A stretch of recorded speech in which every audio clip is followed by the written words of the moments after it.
Bonjour à tous, bienvenue dans cette nouvelle vidéo YouTrading, je suis Caroline de Palmas et aujourd'hui on va parler du concept de slippage en trading. C'est parti.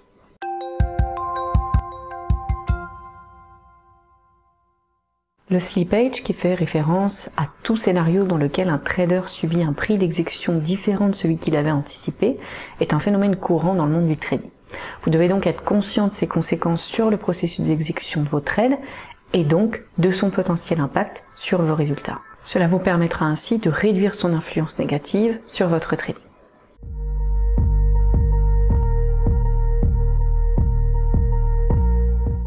S'il vous est déjà arrivé de demander à votre courtier d'effectuer une transaction à un prix que vous jugiez acceptable pour découvrir ensuite que ce prix avait changé pendant l'exécution d'un trade, eh bien vous venez de subir un slippage. Le slippage ou glissement peut se produire sur le marché du forex, sur le marché des obligations, des actions, des matières premières ou sur tout autre marché, que vous l'achetiez ou que vous le vendiez à découvert. Cependant, il est plus probable que le slippage se produise dans des environnements de marché rapides où les fluctuations de prix sont nombreuses.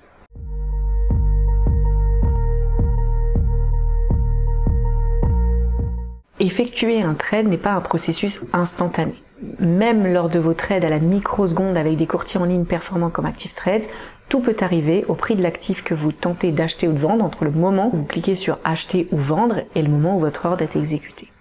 Et c'est encore plus vrai sur les marchés très volatiles où les fluctuations du prix sont rapides. Certains marchés sont en effet beaucoup plus sujets au slippage que d'autres et il existe plusieurs scénarios ou configurations de marché qui entraînent un slippage plus important. Si vous vous intéressez au marché du forex qui évolue souvent rapidement, par exemple, les nouvelles ou les événements très attendus peuvent provoquer d'importantes fluctuations de prix dans un court laps de temps. Des changements de politique monétaire d'une grande économie ou la publication de données économiques ou de publication de résultats importantes, ce sont des exemples d'événements qui peuvent avoir un impact important sur la volatilité et il est donc important de garder un œil sur ces éléments. Une autre raison pour laquelle le phénomène de slippage peut se produire est qu'il n'y a pas assez de liquidité sur les marchés que vous tradez, ce qui signifie que toute position de trading peut avoir un impact significatif sur le prix de l'actif que vous tradez. Sans compter que le trading sur les marchés illiquides est beaucoup plus coûteux et que vous risquez de ne pas trouver de contrepartie pour acheter ou vendre l'actif financier sélectionné lorsque vous souhaitez.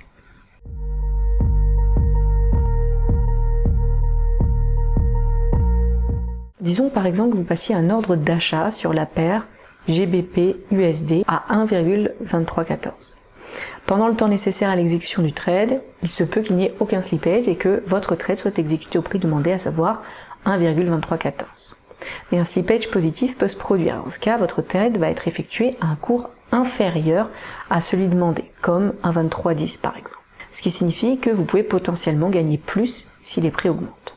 Un slippage négatif peut également se produire, ce qui signifie que vous pouvez potentiellement gagner moins si les prix augmentent au moment de l'exécution de votre ordre. Puisque, si on prend notre exemple, un ordre d'achat sur la paire GBP/USD pourrait par exemple passer dans ce cas-là à un prix supérieur à celui que vous aviez demandé, comme 1,18 par exemple.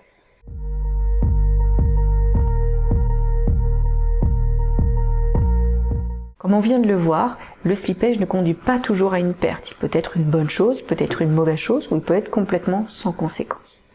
Donc, un slippage positif se produit lorsque votre ordre est exécuté à un meilleur prix, tandis qu'un slippage négatif se produit lorsque votre transaction est exécutée à un prix bien moins intéressant pour votre trade, et ce, quelle que soit la direction de votre ordre. En général, le slippage est considéré comme un coût ennuyeux mais inévitable pour la plupart des traders puisqu'il comporte un niveau d'incertitude inhérent. Mais il existe certaines stratégies, certaines tactiques, certains moyens de s'y préparer et de mettre en place des mesures pour limiter la possibilité de perdre de l'argent avec le slippage.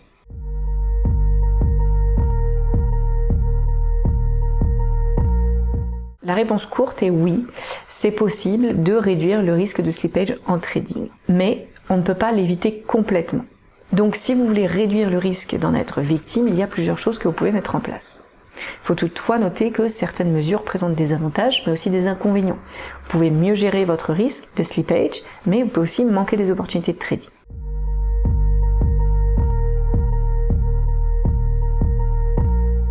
Un ordre marché est un type d'instruction d'achat ou de vente donné par un investisseur à un courtier qui doit donc acheter ou vendre l'actif en question au meilleur prix disponible sur le marché à ce moment-là. Ce type d'ordre de trading peut donc être sujet au slippage. Un cours limité, à l'inverse, va vous permettre d'entrer sur le marché à un prix prévu ou à un meilleur prix, ou pas du tout, ce qui va éviter les risques de slippage négatifs. Cependant, un ordre à cours limité offre moins de flexibilité qu'un ordre au marché. Si le prix d'un actif est assez proche de votre prix idéal, mais pas tout à fait au même niveau, l'ordre sera refusé et vous risquez de rater une bonne occasion de peu. Mais tout dépend de votre stratégie de trading ainsi que de la politique d'exécution de votre courtier. Vous pouvez également manquer une transaction avec un ordre à cours limité s'il n'y a pas assez de volume pour réaliser le trade par exemple, ou si la liquidité n'est pas suffisante.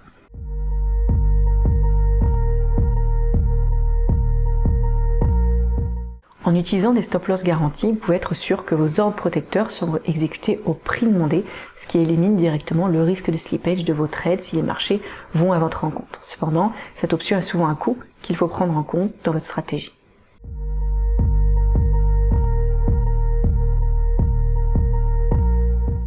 Le moment et le marché que vous tradez comptent également si vous essayez de réduire le risque de slippage. En tradant sur des marchés ayant une forte liquidité, vous aurez beaucoup d'acheteurs et beaucoup de vendeurs qui seront prêts à échanger des actifs. La liquidité et la volatilité peuvent également être affectées par l'heure de la journée à laquelle vous choisissez de trader sur certains marchés. Le marché d'échange, par exemple, qui est certes ouvert 24 heures sur 24, est beaucoup plus actif lorsque deux sessions de trading se chevauchent, comme celle de Londres et de New York. Si vous préférez trader le marché des actions, le volume le plus élevé sera généralement à l'ouverture ou à la fermeture, ainsi que lorsque des statistiques clés sont sur le point d'être publiées ou lorsque les entreprises publient leurs résultats.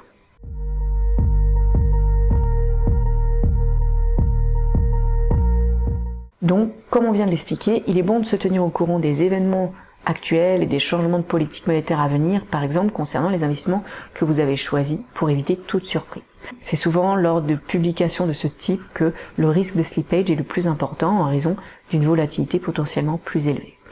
Donc, évitez de trader immédiatement avant ou après la publication d'une statistique économique importante pour minimiser les risques potentiels de slippage. Si vous tradez lorsque le marché est fermé ou en dehors des heures normales de trading comme le week-end ou la nuit par exemple, vous pouvez également courir le risque que des nouvelles importantes soient publiées pendant cette fermeture ou que la volatilité s'intensifie à un moment donné et qu'un slippage à la réouverture du marché se produise et impacte la valeur de vos ordres de trading.